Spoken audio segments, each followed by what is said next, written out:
6:40 ng gabi. Eto na ang mag-partner na mas paliliwanagan tayo pagdating sa batas. Mga payo ng mga abogado, mga usaping abogado na mas malinaw na pag-uusapan para mas maintindihan natin. Kumpanyera ng Bayan, si Attorney Rina Seco at ang Panyera ng Bayan, si Attorney Cam, Cheryl Adami Molina.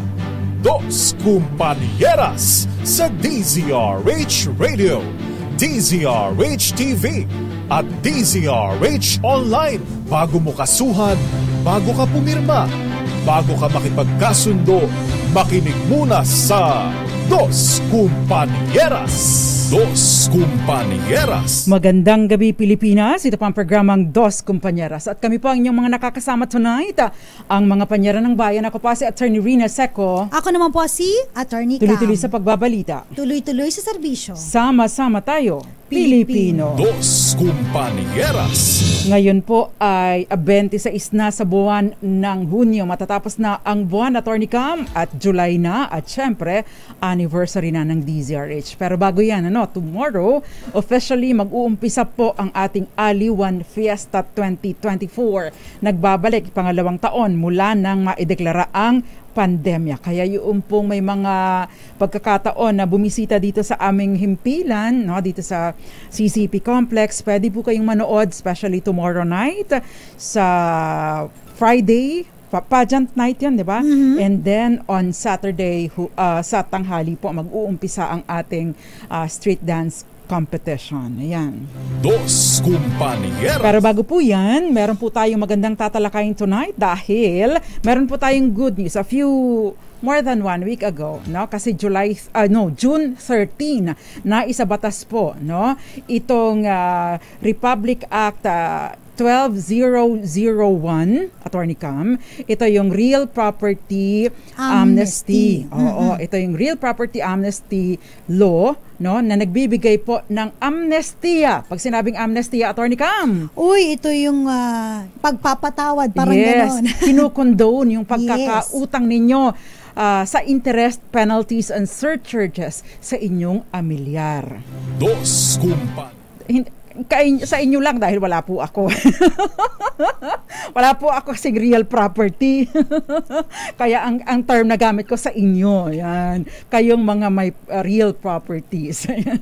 Kasi applicable po ito sa may mga real properties, including mga machineries, at saka yung house, yung mga improvements sa real properties. Ito po ay binabayaran sa inyong munisipyo o syudad. Ito yung taunan na binabayaran, although bagaman na taunan po ito, pinapayagan po ng batas, na ito ay gawing installment 4 na beses.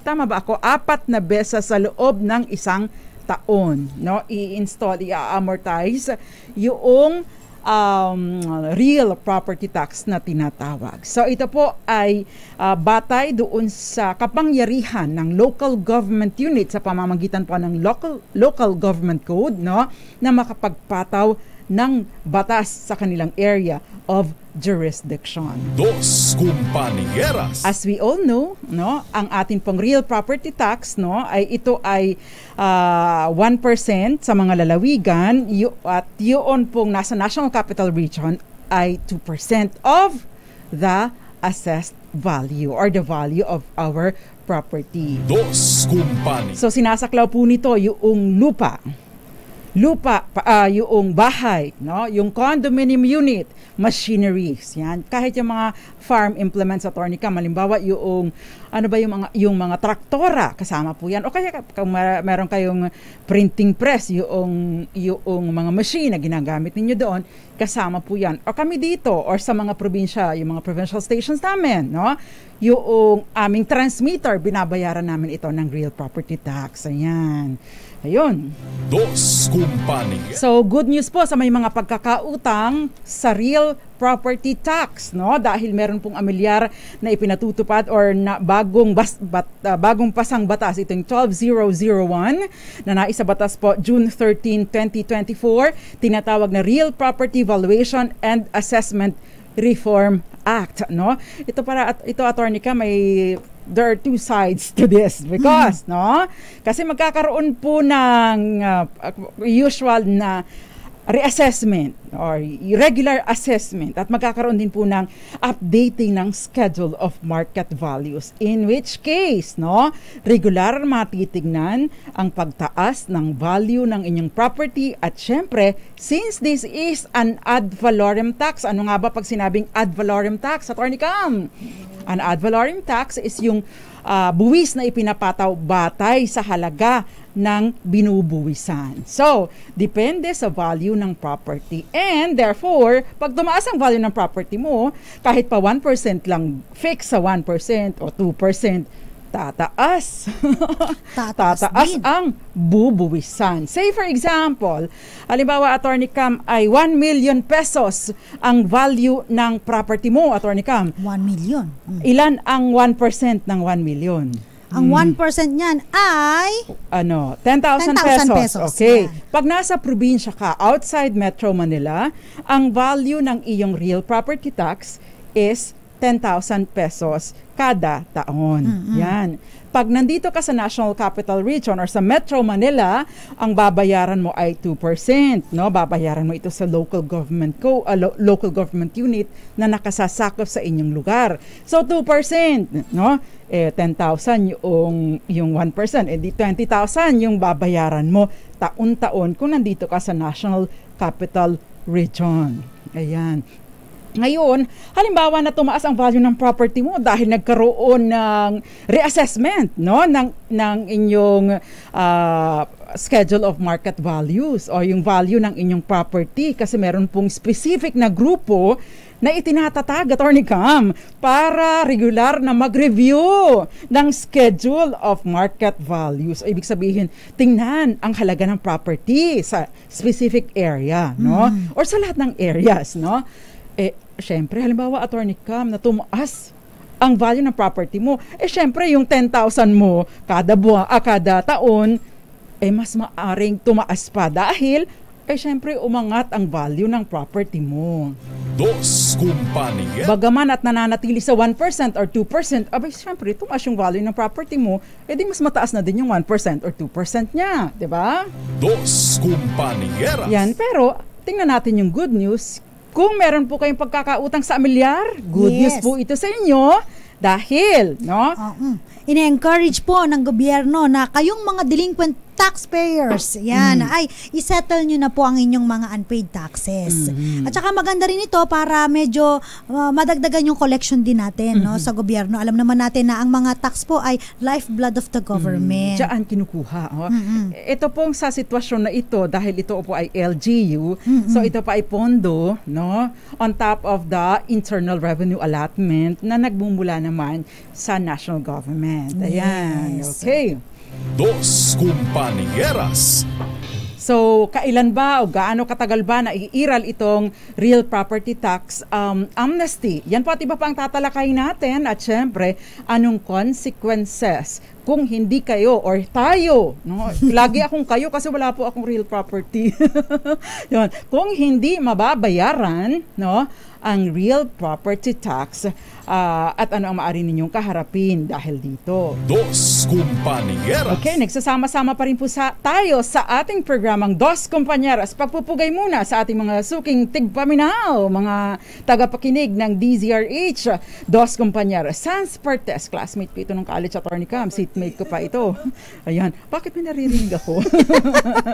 Magandang gabi sa iyo, Violeta Montecalvo Zambrano, Kenneth Arevalo, Eduardo Narvaez, Josephine Garimbaw ng Michigan, at syempre Gael Enriquez, Jason Abulancia, Violeta Montecalvo Zambrano, Miss Chara Abraham, at itong si Mirna De La Cruz, Maricor Angeles, Rowena Acha, Tita Ami Miraflor Garcia, Joby Barbecho, Renato C, at San Costo. Mami Belen Rivera, Attorney Cam, pagpatuloy mo. Magandang gabi rin po. Nagbibigay po guys sina Victorino Durana ng Las Piñas at ganun din po si Gallego Gomez nanonood sa Palawan. Jerry Sumagaysay, Nato Nakase at ganun din po kay Genevieve Gatchalian, Peter Lynn Sanchez from Jeddah, Kingdom of Saudi Arabia, Herminio Villaluz ng Rosario, Cavite, at ganun din po, nanonood din sa atin, syempre si Raul Destacamento. Yes, magandang gabi po sa inyo, Asuncion Celario Monbits, at maraming iba pa. Si Mirna de la Cruz nanonood sa atin, Divina Cadiana. Dos Compañeras. At syempre, Admiral Toto Goles, magandang gabi po at lahat ng mga tagapakinig natin sa iba't ibang panig ng mundo. Good morning, good afternoon, good evening, and good night. And tonight, we have a promo question. Kahit po may aliwan tayo, patuloy ang ating pamimigay ng cash sa ating mga tagapakinig. Ang tanong, Attorney Cam. Eto na, sa mga gusto pong manalo ng 500 pesos, sagutin lamang po ang ating katanungan. Gaano katagal ang amnesty para sa may utang sa amilyar? Yes, at ipadala po bilang private message sa DZRH Dos Compañeras. At syempre, your full name, your GCash number, at kung nasaan kayo, at mamimili po kami ng isang mananalo tonight. At magbabalik pa po ang programang Dos Compañeras. Ilan po muna mga paalala, nakakasama pa rin po ninyo ang mga panyera ng bayan. Ako po si Attorney Rina Seco. Ako po si Attorney Cam. Dito lang po sa Dos Compañeras. Dos Compañeras. Nagbabalik pa ang programang Dos Compañeras. Today is the 26th of June. At syempre, kasama pa rin po ang mga panyera ng bayan, mga classmates.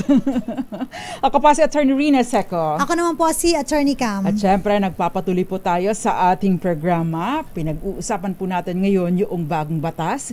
Ito yung Real Property Tax. Yes, yung Real Property Tax Amnesty. Pero hindi lang po doon nagtatapos sa amnesty. In fact, nasa huling bahagi po ng batas yung amnesty. Ang pinupunto po dito ay magkakaroon ng regular na assessment. Valuation and assessment. Oo, valuation and assessment. And syempre, kapag may ganyan, may regular na adjustment doon sa value ng inyong property. Now, the question is, maganda ba ito? Maganda kung sakasakaling ibibenta na niyo ang property ninyo, mas mataas ang, kumbaga, kasi ang sinasabi doon, fair market value, Attorney Cam. Kasi ang dating dinidiscuss ay tungkol sa zonal valuation, which is very low, Attorney Cam, kasi napaka-seldom na magkaroon ng assessment sa property. Ngayon, punto ito para doon sa nagbabayad ng regular ng amilyar. Because, syempre, kapag mababa ang zonal valuation, mababa ang babayaran ninyo. So, taon-taon, mababa ang babayaran ninyo. Pero pag nag-adjust, syempre, mag-a-adjust din ang porsyento. Hindi, it remains dun sa 1 or 2%. Pero yung pinagbabasihan ng 1% or 2% ay mas mataas na. Ngayon, syempre, doon tayo dehado dito.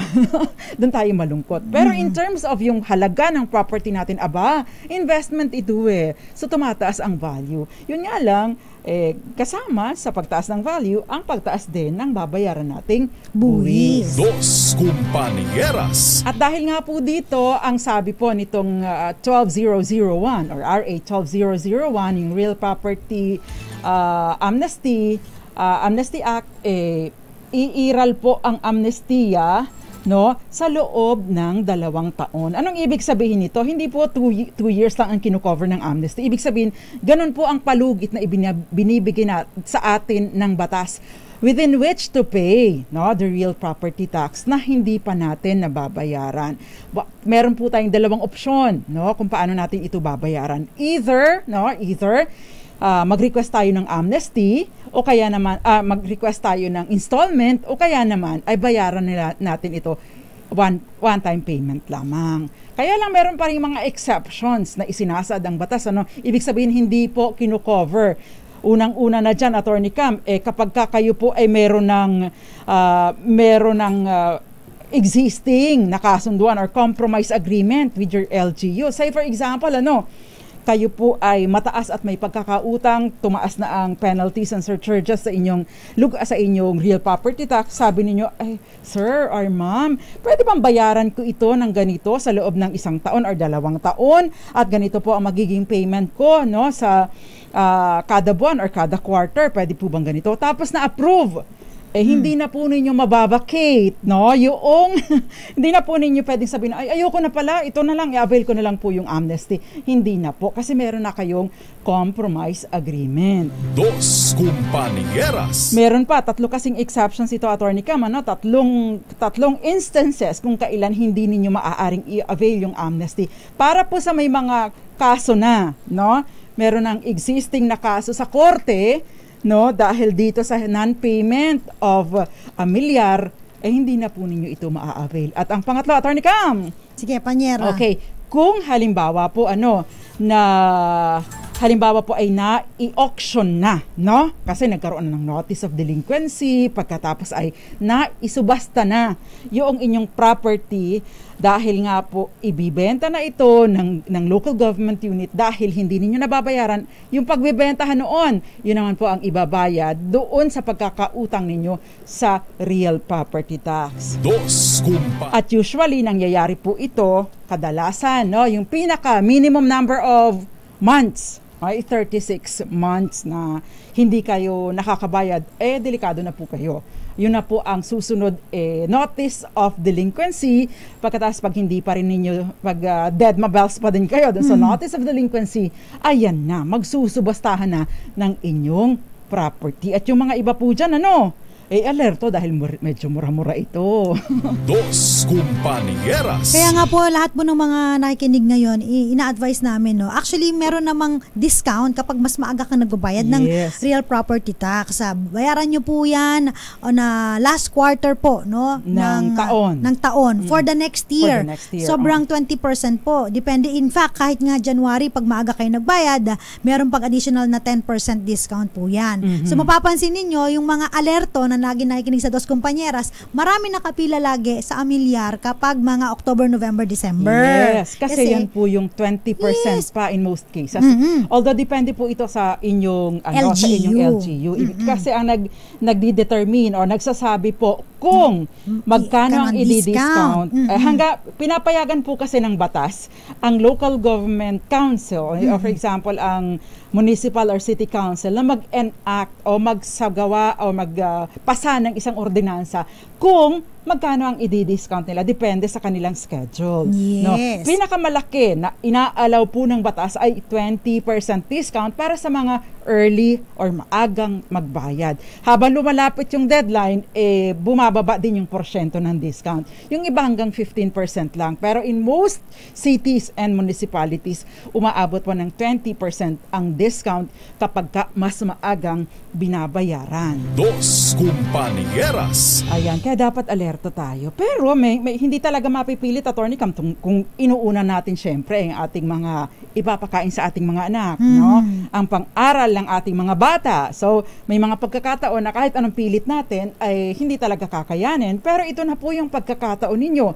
So, ang sinasabi po ng batas, you have 2 years para bayaran itong pagkakautang na ito sa buwis na hindi na kayo magbabayad ng interest, penalties, and surcharges. Ibig sabihin, magbabayad pa din kayo ng amilyar. Yun nga lang, hindi na kayo magbabayad ng penalties. So, maganda yan, Attorney Cam, yung kung ano lang yung due, yun lang ang babayaran ninyo. Dos Compañeras. Ayan, so in essence, good news ito, Attorney Cam.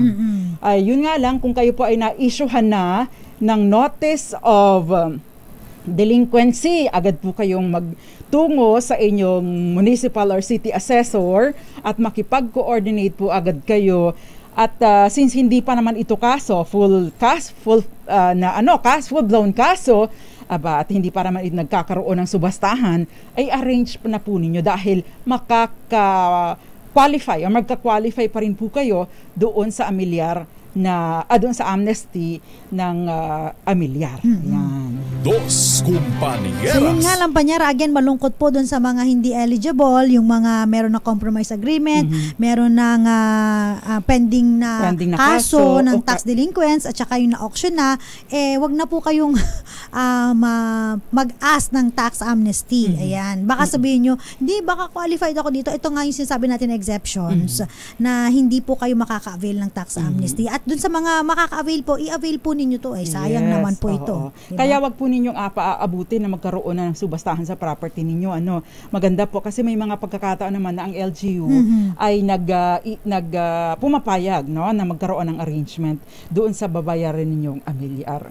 Dos Kumpanya. By the way, meron pong mga, kasi ito, Attorney Cam, this is a national law. Itong real property tax amnesty. Pero meron pong mga local government units na nagbigay na ng paunang, kumbaga, inagpasa na ng paunang ordinansa na nagsasabi na, sige, magbibigay tayo ng amnesty for this period. So, in effect pa din po ito. Hindi po nawawala ang kung ano man, no? It's just that dahil dito sa batas na ito nagiging nationwide na hindi na lang limitado doon sa local government unit na merong ordinansa. Ibig pong sabihin kahit walang ordinansa na ipinatupad or ipinasa ang inyong local government council, no, para sa pagbibigay ng amnesty, makaka-avail po kayo nito dahil mismong ang national government na ang nagsabi na sige, magpatupad tayo ng amnesty pero sa loob lang ng 2 taon. Dos Kumpanieras. Kung hindi pa po sapat para makapagbayad ng yung one-time payment, arrange, no, with your LGU na mabigyan kayo ng pagkakataon na i-amortize ito. Yan. Dos Kumpanieras. So hanggang kailan ba? Gaano ba katagal, no, bago magkaroon ng notice of delinquency?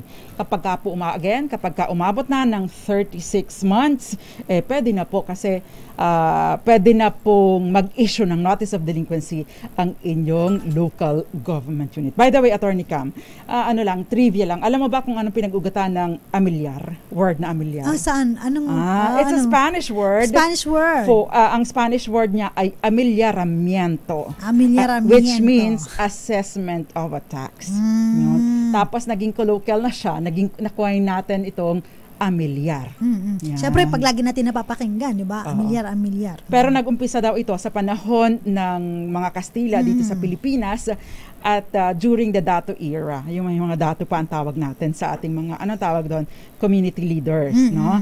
Tapos ito ay binibigay na, kumbaga, ay kinukolekta ng Dato in exchange for protection and security. So noong araw, para siyang lagay. Para siyang bribe, sige, protektado ka, walang makakagalaw sa'yo basta magbigay sa akin ng amilyaramiento. Ngayon na iba na siya because pandagdag sa mga pondo ng local government unit. Plus merong kasama po kasi dito sa amilyar yung special education fund, no, pangtulong sa ating mga eskwelahan. Parang hanggang ngayon naman may kumukolekta para sa protection, di ba? Ito iba 'yon. Iba 'yon. Iba ba 'yon? Iba 'yon. Iba. Dos Kumpanya. Yan yung mga protection para sa pogo. Protection para sa mga kung anik-anik. Protection para sa ewan ko. Bakit nga po ba? PNP. Bakit nga po ba merong mga Chinese na meron po silang mga wangwang na ang kanilang mga nag-e-escort sa kanila ay mga miyembro ng PNP. Paki-check nyo nga po yan. Minsan nakakasabay ko po Dos Kumpanya. Mga papuntang Laguna, Attorney Cam, dyan sa mga resort somewhere there. Diba? Aminin nyo, maraming ganyan. Sino pang nakakakita sa daanan? Bakit ba yung ating mga kapulisan, may iba, hindi ko sinasabi, mangilang-ilan na siguro, nagiging Howie boys ng mga kung sino-sino. Hindi naman red plate, Attorney Cam. No? Maiintindihan mo pa. At saka bakit kailang hawiin nyo? Pare-pareho lang tayo mga nagbabayad sa daan. Diba? Dos Kumpanieras. Isa po ako sa nabiyayaan ng amnesty na yan. Been here, sa New York naman siya, 30 years at napabayaan ko ang residential property dyan sa Malolos. Need to pay almost 60K na naging 16,000 na lang. Maganda po yan. Dos Kumpanieras. Speaking of yung sa ibang bansa, no, kasi itong tax amnesty na to at saka itong property valuation and assessment system, actually parang gusto nila itong gawin bukod sa gustong makakolekta ng mas marami, of course, sa gobyerno, mas marami opportunity trabaho, para din ma-appraise tayo, magkaroon ng uniformity sa appraisal at saka parang pattern sa international standards. Yes. Although hindi naman siya uniformity in terms of Hindi po ibig sabihin uniform na ang value ng property natin na kada square meter. Yung nandito sa Manila kapareho ng kada square meter sa probinsya, hindi po. Ganun. Ibig sabihin meron lang specific na set of rules kung paano i-appraise or paano itingnan ang value ng isang property. Kasi medyo na daw malayo na. Obsolete na. Kasi hindi naman siya regular. Yes, na ginagawa. Ang atin pong commissioner ng Bureau of Internal Revenue ay merong kapangyarihan na i-revisit lagi ito regularly. In fact, sa ilalim po ng batas, kada 3 taon dapat na tinitingnan ito. Kaya lang kasi napakarami din naman ng ginagawa, Atty. Cam. Pero ngayon, meron ng grupo na by creation ng virtue of this law, merong creation na siyang tututok para i-assess at itingnan ang value ng ating property. Dos Compañeras. Mga taga South Palawan, magandang gabi po sa inyo, lalo na kay Christian Carlo M. Villarasa. At syempre, nanonood sa atin Mario Manuba, nanonood. May sakit ka ba, Kuya Mario? Zoraida Falorina, magandang gabi po. Evitz Escueta at Joseph Abalos, magandang gabi din po. Ito pala si Joseph Abalos, Atty. Cam, ay sa Tolosa, Leyte. Aba, magandang gabi po sa inyo, nagbabakasyon siya. Magandang gabi din kay Atty. Cam, ikaw nga dyan, basa malabo ang mata. At syempre, si nasaan na si Daddy Rowell? Daddy Rowell Resyo, magandang gabi sa iyo. At Easy, iba na naman ang pangalan ni Gael Enriquez. Magandang gabi din sa iyo, Alfredo Malyari. Good evening po sa inyo. Magandang gabi rin po nato na Kase, Genevieve Gatchalian. Ganon din po si Marcelo Uy, sabi niya, listening from Eastern Tacloban City. Uy, magandang gabi po sa mga taga-Tacloban. Si Ivy Gutierrez, Alfredo Orediña, at ganun din po kay Florencia Regala ng Pila, Laguna, at kay Ronald Dumbaga. Yes, Atty. Cam, thank you po, Attorney. This is a very good news for people struggling to settle their tax arrears. Ang taas po ng interest and penalty. I reckon this covers the whole Philippines with no exception whatsoever. If, for some reasons, one is denied this privilege, where can we go to complain about non-adherence? Thank you very much and more power, attorneys. Dos Compañeras. Dalhin niyo po yung kopya ng 12001. Punta po kayo dyan. Ganyan ang ina-advise ko, Atty. Cam, para dun sa mga even doon sa mga dinideny ng mga doktor o ng ospital sa kanilang senior citizens discount, dalhin mo ang kopya ng Senior Citizens Act. Kung ikaw naman pupunta ka doon sa LGU, dalhin mo ang kopya ng 2001 at ipakita mo din, wala po ako, hindi pa ako disqualified hindi pa po nasusubasta yung property ko, wala pa rin po akong kaso patungkol doon sa property na ito, at wala rin po akong compromise agreement sa inyo. So therefore, dahil meron po akong bayarin, ay qualified po ako na mag-arrange na hindi na babayaran ang interest for my unpaid real property tax. I don't think na i-deny nila ito dahil batas na po ito. Yun nga lang, Atty. Cam, wala pa siyang IRR. Dos Compañeras. Ayan. Paano po pag sinabi ng LGU na wala daw pong amnesty sa Amilyar? Ano po ang dapat na gawin? Ay, ganun nga po. Yun ang unang-una nyo sasabihin. Yan. Kasi, Atty. Cam, kapag ganito kasi, hindi maayos yung information dissemination, no? Kagaya nung iba, even some personnel ng BIR, hindi rin sila aware doon sa amnesty ng estate tax, no? Kaya nga po, maganda na kung sakasakali, ma-cite, hindi po, pwede nyo i-insist, hindi po, 12001, na isa batas po, or napirmahan po ng Pangulong Bongbong Marcos, June 13, 2024. Dos Compañeras. Ayan, if you have questions po, 0919-282-6485. Gayon din sa ating DZRH Dos Compañeras Facebook page at DZRH News, gayon din sa DZRH News Television. Ramel Maluto nanonood sa atin sa Guimaras, magandang gabi po sa inyo. At Ma'am Delia Pines, magandang gabi. At mga taga Angeles City sa Pampanga, Frui Vita, magandang gabi po sa inyo. Attorney Cam, question. Eto, may nag-question dito, sabi dito, my real property po is presently mortgage at mababayaran namin ang mortgage or around 2 more years. Sabi niya, makaka-avail po ba kami ng real property tax amnesty? Ayan.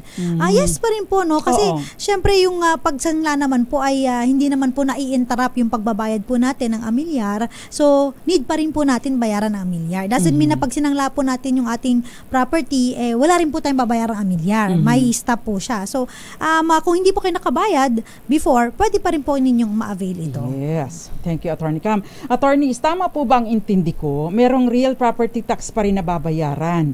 Pero kung yung pong may-ari ng ari-arian as stated na hindi pa po nababayaran ang RPT at delinquent na at gustong bayaran, bali ang babayaran lang nila ay yung mismong RPT. Real property tax, tanggal na ang surcharges, penalties, interest. Tama po ba? Tama po kayo. Ano nga ba yung gay lingo for that, Attorney Cam? Plangak. Pasok sa banga, ganon. Yan, yes, tama po kayo. Tamang-tama po ang pagkakaintindi ninyo. Hindi po ibig sabihin na wala kayong babayaran. Babayaran lang ninyo yung original na pagkakautang. Wala na pong interest, wala na pong penalty. Dos Kumpanya. By the way, ang penalty po nito ay 2% per month, no? So hindi po yan per taon or per year. 2% per month at lumalaki po ito, lumulobo. Kaya, wag po ninyong patatagalin. Yan. Again, we encourage you to pay in advance, mas maaga, para hindi po kayo nagagaw sa oras maliban pa sa nai-enjoy natin or ninyo, kasi kayo naman ang may properties, nai-enjoy ninyo ang discount na isinasaad po or pinapayagan sa ilalim ng local government code. Dos Kumpanya. Ano po ang magandang gawin ko, attorney? Dahil yung lupa, agricultural land na nakapangalan sa tatay ko, ang tax deck, inaangkin ng uncle ko. Binili daw po niya sa tatay ko nung siya ay nabubuhay pa, pero wala naman po silang kasulatan. Hindi nyo problema ang tax. Ang problema niya, ang tanong dyan, binili ba talaga? Kung angkin lang, paano po niya inaangkin? No? Nagkaso po ba? Mahinyo lang kung walang kaso. Pero kung may kaso, siya ang may obligasyon na patunayan na nabili nga niya ito. Kasi kailangan patunayan na nagkaroon nga ng bentahan. Basta, make sure, nandyan po kayo sa inyong sa property. Kasi, yung tax declaration coupled with possession, magagamit po ninyo itong patunay o pag medyo mabigat na pagpapatunay na kayo nga ang nagmamay-ari. Although, ang tax declaration po is not the proof of ownership. Dos Kumpanya. It is not a conclusive proof of ownership, pero matibay ang claim ninyo kapag kayo ang nakapossess or umuukupa sa property at kayo rin ang nagbabayad ng amilyar. Anybody na nagkiklaim na sila ang may-ari nito ay dapat mag-produce ng dokumento to that effect. Dos Kumpanieras. Ayan, Attorney Cam. Hindi, magko-commercial pala tayo, Attorney Cam. Again, meron po tayong DZRH Malakas. Nagugulat sa akin si Attorney Cam. DZRH Malakas. DZRH Malakas promo question. Para sa mga gusto sumali po, 500 pesos ngayon ang pamimigay namin. Ang tanong po, gaano katagal ang amnesty para sa may utang sa amilyar? Yan, ipadala po bilang private message sa DZRH Dos Kumpanyera's Facebook page. At syempre, together with your name, your GCash number, at kung nasaan kayo at pipili kami ng isang mananalo ng 500 pesos tonight. At magbabalik pa ang programang Dos Kumpanyeras, ilan po muna ang mga paalala. Kami pa rin po ang inyong mga nakakasama, ang mga panyera ng bayan. Dito lang po sa Dos Kumpanyeras. Ako po si Attorney Rina Seco. Ako po si Attorney Cam. Dos Kumpanieras. Yeras.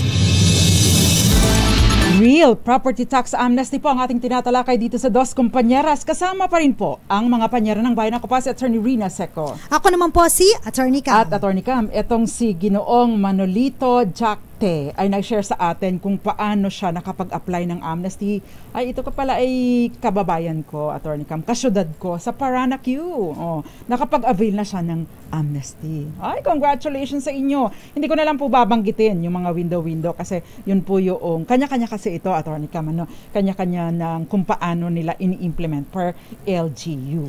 Dos Kumpanieras. Pero may question dito, Attorney Cam, sabi ni Betchay, sorry po, new property owner, kung may utang po sa amilyar ang seller, Tapos, magkakaproblema po ba ako hanggat hindi siya nagbabayad kahit siya naman po ang may responsibility dito? Yeah.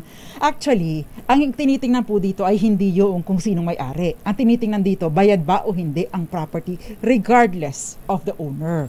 So therefore, kung ikaw ang may interest na i-keep ang property, problema mong malaki kung hindi mo babayaran just because, responsibilidad ito ng dating owner responsibilidad ng dating owner, pero responsibility mo na ngayon. Bakit? Kasi ikaw na ang possessor ng property or ikaw na ang may-ari ng property. And therefore, kapag nag-notice of delinquency at nagkaroon ng levy on the property, abay property mo na yun eh. So, ibig sabihin, ikaw ang mawawalan kahit pa yung old owner o yung seller ang may obligasyon sana. So, dapat yan kasama sa due diligence na ginagawa mo. Hingan mo, ng updated po ba ang payment ng amilyar nito? Kung hindi, i-deduct po natin doon sa purchase price. Kasi, watch mo na yan dahil ikaw ang may obligasyon, ikaw ang may interest to keep the property. Kung ako si seller, bahala ka sa buhay mo. Total naman, nabayaran mo na ako. Hindi ba? Dos Compañeras. Next, Attorney Cam. Eto nga, may nag-question, ano po ba ang halaga ng pagbabayad ng amilyar? Yan. Again po, ito pong kapangyarihan ng gobyerno na tayo po ay buwisan ay kasama po sa kanilang inherent power. Kaya po tayo po ay required na bayaran ng ating mga buwis at kasama po dito ang amilyar. Ano po ba ang halaga nito? Again, kapag hindi ka nakapagbayad, sabi nga ni Panyera, kapag ikaw po ay na-issuehan ng notice of delinquency at nasubasta ang yung property, maaari kang mawalan ng ari-arian. Yun po ang halaga po nun. At itong property tax naman po ay yearly ang pagbabayad. Yan. Kung gusto mo installment, pwede pong i-avail. Pwede pong i-avail. So, January, April, quarterly, no? Quarterly, pwede po. So, meron pa ito, Attorney Cam, sabi ni Divina Cadiena, good evening po, attorneys. Okay lang po na magbayad ako ng maamilyar kahit hindi pa sa amin ang lupa. Ayan. Depende po sa inyong kasunduan. Kung ibig sabihin, hindi pa sa amin, Anong ibig pong sabihin na binibili ninyo or bibilhin ninyo? Pwede naman po, I think you will need a special power of attorney to do this.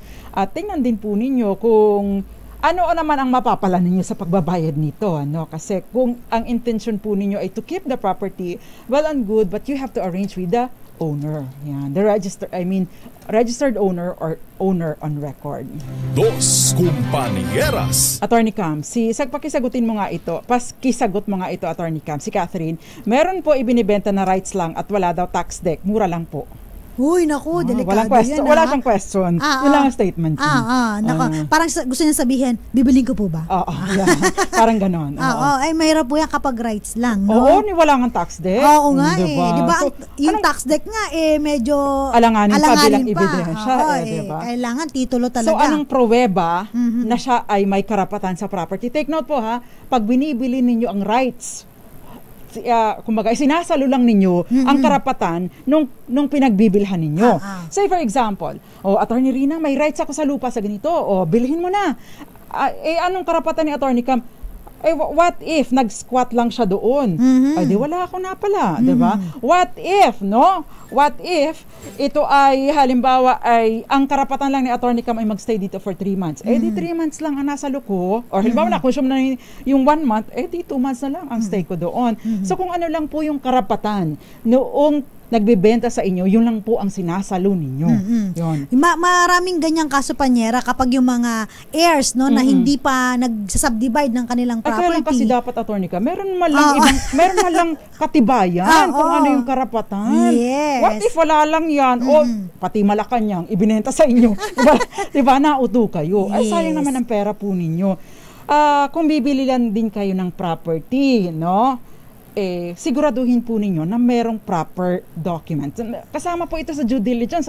Kapag pinatos po ninyo ito at kayo nagoyo, ay kasalanan na ninyo ito. Dos Compañeras. Attorney Cam, yung iba pa mga listeners natin. Ito po, magandang gabi po sa mga iba na nakatutok po sa atin. Lagi na lang nakikinig at nanonood dito po sa atin. Tamang-tama, no? Naku, malapit na pala yung bukas na po, start na po ng ating aliwan. At yung programa natin Panyera pala, no? Baka medyo may konting interruption lang po kapag medyo magla-live na po ang ating mga aliwan event. Pero kami po ay mag-ere pa rin po. Si Florence Regalo, magandang gabi po ng Pila Laguna ba ito? Henry Dolohan ng Botolan, Zambales, at si Genevieve Labanon Gatchalian. Ayan, maraming salamat po. Attorney, ask ko lang po, makaka-avail po din ba ako ng amnesty? True authorized person lang po with SPA po. Kung halimbawa kayo po yung nasa ibang bansa at mag-a-avail po kayo, pwede kayo mo padalang yun nga po, SPA. Dapat po kaya lang dapat ito ay naka-apostille. Either apostille or consularized. Yan. Dating red ribbon. Kung hindi man kayo nasa abroad, kunyari nandito ka sa Manila, ang property niya probinsya, pwede po padala ng SPA. Special power of attorney. Make sure lang po legit ang inyong At rinawin po ninyo na kapag kayo mag-special power of attorney to avail at syempre magbayad ng amilyar, no? Kasi para ma-avail ito, ay magbabayad ka syempre, may commitment ka na magbayad, no? Under sa inyong pangalan ng pagbabayad, no? Baka naman kasi ikaw ang may-ari ng property, in-authorize mo si Attorney Cam na bayaran ng property pagkatapos na-irehistro niya sa kanyang pangalan yung tax declaration ay patay na. Hayahay si Attorney Cam. Delikado, no? 'Di ba? Yes. So make sure na yung special power of attorney ninyo pagbabayad sa inyong pangalan pa din. Baka sa pangalan ng ino-authorize ninyo, delikado. Dos Compañeras. Buti na lang naalala. Sobrang nakaka-stress knowing na may problema sa city. Anytime pwedeng hatakin yung bahay. Kala namin milyon ang magiging utang kasi since 1988 pa walang bayad. Sobrang helpful ng City of Parañaque. They sent someone sa amin to do an assessment. Walang hinihinging lagay. All legit. This was last year, so we even paid in advance para may discount. Oy, congratulations po. That's good. Alam mo, Attorney Cam, it's good knowing na meron pang nagtatrabaho na hindi nangungurakot. Dos Or hindi nag-aantay ng lagay. Ayan. Meron po kasing, pamerienda lang. No? Yan sa amin, pauwi ng Marinduque, sasakay ka lang ng barko, dadaan ka sa PPA. Ma'am, pamerienda lang. Pag nagbayad ka ng may binabayaran kasi, ay yung nanghihingi ng lagay, ang nakikipag-unahan. Ay, syempre, naka-experience ang katarayan ko, hindi po yan panglagay, pambayad po yan sa PER. Di ba? Wag po kayong papayag na kayo, na hinihingan kayo ng lagay kasi tinotolerate po ninyo. Parang ini-encourage po ninyo, ini-enable ninyo ang corruption. At ayaw natin yan. Dos Compañeras. Pwede po ninyong isumbong sa anong number ngayon, Attorney Cam? Yun sa yung hotline, di ba? Pwede po kayong magsumbong doon. Yan. At uma-actionahan po sila base doon sa mandato nila. Sabi nga ni Kenneth Arevalo, Becca naman. Arta ba yan? Yung anti-red tape? Yan. Dos Compañeras. Hotline 8888. Yan. Sa tanong na, Attorney Cam. Uy, sa tanong na, yung mga gustong sumali dyan, ha? Nagkapag-send na ba kayo? Gaano ba katagal ang amnesty para sa may utang sa amilyar?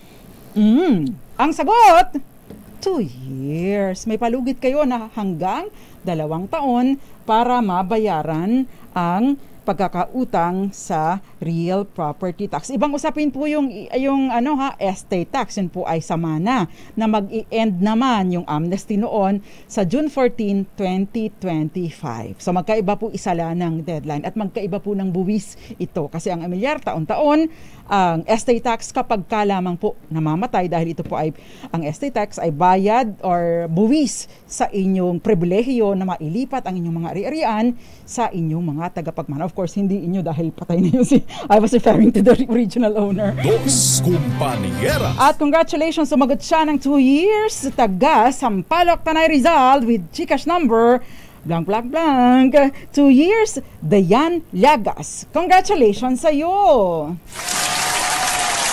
makukuha ninyo ang papadala lang po namin ang inyong premyo sa inyong GCash number. Okay? Attorney Ka, magsama-sama po ulit tayo bukas. Same time, same station, same channel. Meron lang pinapa-shout out dito.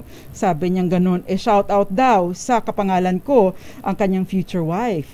Nakikinig sa atin. And of course, more power to DK and DZRH. Okay. Attorney Ka, mga babatiin mo? Magandang gabi rin po syempre kay Mama Jovita at kay Papa Will. Thank you so much. At isang batian na lang, taga Buenavista, Marinduque. Magandang gabi po sa inyo at sa lahat ng mga nanonood, nakinig sa atin sa iba't ibang panig ng mundo. Good morning, good afternoon, good evening, and good night. Special shout out sa iyo, Ma'am Linda Hularbal. At syempre, magsama-sama po ulit tayo 6:30 hanggang 7:30 bukas.